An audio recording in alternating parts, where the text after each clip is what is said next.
Hi guys and girls, I'm Obsidian Ant, and it's finally been announced, Elite Dangerous Horizons, the expansion that is going to allow us to land on planets. Now over the past 14 months or so, Elite has evolved tremendously. Just look at some of this early footage here from the alpha of the game. It all looked pretty great even then, but the thing that has always been the main attraction for me for Elite, I've made no secret of in the past, is the ability to land on planets, and that's sort of one of the things I really did enjoy about Frontier Elite 2. But not only will we be able to land on planets in Elite Dangerous Horizons, we are also going to be able to drive around on them, as the game includes a vehicle. This has been mentioned numerous times, way back as early as 2013, maybe even 2012. That we would be able to get out and drive around, or leave our ship and drive around on the surface of planets. The game includes a vehicle called the Scarab, and additional vehicles will be included into the game at a later date, much in the same way that Frontier have released additional ships throughout the game's release cycle. And these additional vehicles will have separate functions. Some of them will be multi-role, like the ships we have in the game right now, such as the Cobra, and some of them will be role specific. So it's still very early on, and we're still waiting for some in-game footage. That should hopefully arrive a little bit later today, perhaps, as it is still Gamescom. Horizons has only just been announced, and we've just seen the release trailer. So Horizons is going to contain a lot of new gameplay elements. What players are going to be able to do is well, first you'll be able to touch down, from what it seems like, and from what David Brabens talks about in one of his interviews, that you'll be able to touch down at any location in the planet and just head in any direction you want. That is great for explorers like me, because I love doing that sort of thing. In your ship, you're also going to be able to fly over mountains, fly down deep into canyons, and over the surface of all the sorts of other landscapes. But beyond that, there is plenty of new gameplay mechanics, and that's something that it looks like Horizons delivers in spades. First off, we'll be able to gather new resources on planets, such as minerals deposits and things like that, and hopefully some of these will be quite rare, things that you can't find in the asteroids in space and things like that, giving you a reason to go down to the planet's surfaces. There is also going to be bases on some of these planets, and some of them are going to be fortified, and you will get missions to try and infiltrate them. You can do this with a vehicle on the ground, but you can also do it with assistance from a friend in a ship. Wings is going to be expanded so that a wing can consist of a ship and a ground vehicle, and any combination of this, meaning that you'll be able to coordinate your attacks against ground bases with the vehicles and the ships, making for some very interesting gameplay indeed. We will also be able to find crashed ships, which maybe we can salvage, and there will also be starports on the planet's surfaces, so other places to dock. Now Frontier are selling the concept of Elite Dangerous Horizons in a very similar fashion to a season past, and they're more or less calling it Season 2. Season 1 being the release of Elite Dangerous itself, along with the Community Goals update, Wings and Powerplay, and the soon to arrive CQC update.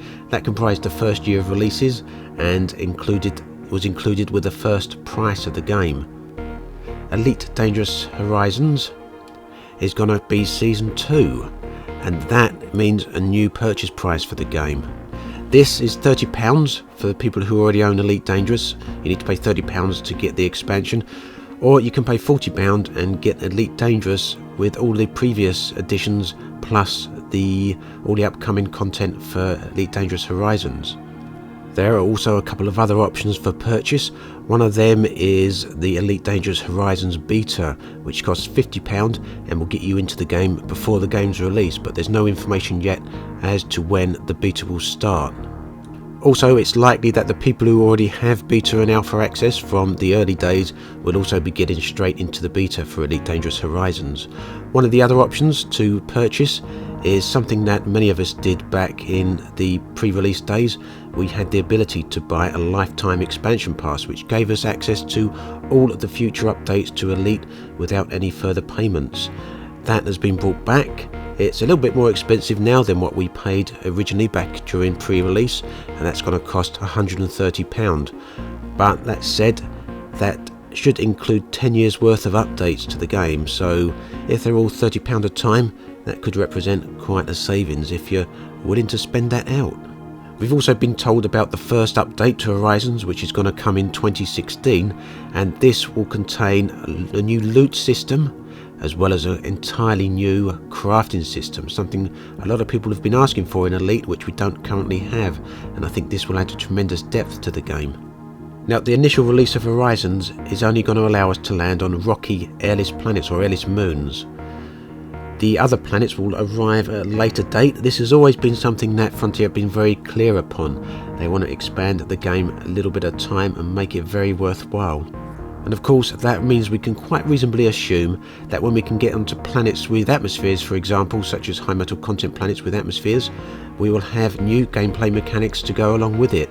And then when we can get onto Earth-like planets, perhaps with outdoor environments such as forests and animals and things like that, we'll have yet more gameplay mechanics. So really, the sky is the limit as to what Elite might be able to achieve in the future. One of the things that fascinates me most about planetary landings is the fact that even though we can only land on airless moons to start with, these are going to be full-scale planets. We're not going to just be limited to small surface areas we can access, and we're not going to be limited to just small little instances of areas. When we get down on the planet, we are going to be able to go anywhere we like on the entire planet, and some of these are going to be absolutely massive. We are also going to have the option to explore the planet from our ship by flying over the surface, or from a vehicle on the planetary surfaces. And of course, as the galaxy is shared, you'll be able to be driving along in your vehicle perhaps and see other players flying over the top of you in a ship. Now, of course, this is where it gets interesting, because the players in the ship will indeed be able to attack people in vehicles, although the vehicles are very small and very fast, so it's going to make it very difficult for players in ships to actually be able to see them. Even on the radar, they don't come up as contacts very easily until the players are quite close to each other. There's no mention yet of whether the players on the ground will be able to attack air-based vehicles, but it'd be quite nice if some of the vehicles at least have surface-to-air missiles or some such feature such as that. So far what we've covered is the exploration of surface areas, but the game is going to have even more than that. There is also going to be underground areas we can explore, which implies the game is going to have some vast cave systems. And when you consider that planets are as big as they are, it makes sense that we're going to have a lot to see below ground as well. Hopefully there'll be a lot of things that we can find down there as well. Also, with the flying over the surface of planets in low orbit or over the ground itself, the gravity of the planet will indeed affect the flight model. So each planet has effectively got a different set of gravity. Depending on its size and its mass, the gravity will be different, and it would seem that the ship rather, will fly subtly different from planet to planet depending on the gravity of that planet. So that will be interesting as well when it comes to the point that we can get into planets with atmospheres, and you've got all sorts of other things to contend with as well.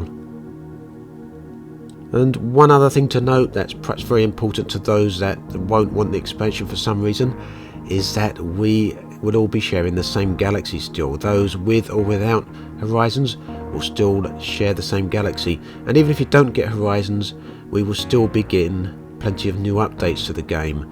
Frontier plan on adding new content to the main game itself in space, and if you haven't got the Horizons expansion, you still should be getting many of these updates. And of course we will all be sharing the same galaxy regardless of which version of the game we've got. It will just limit you to where you can go if you haven't got the planet expansions.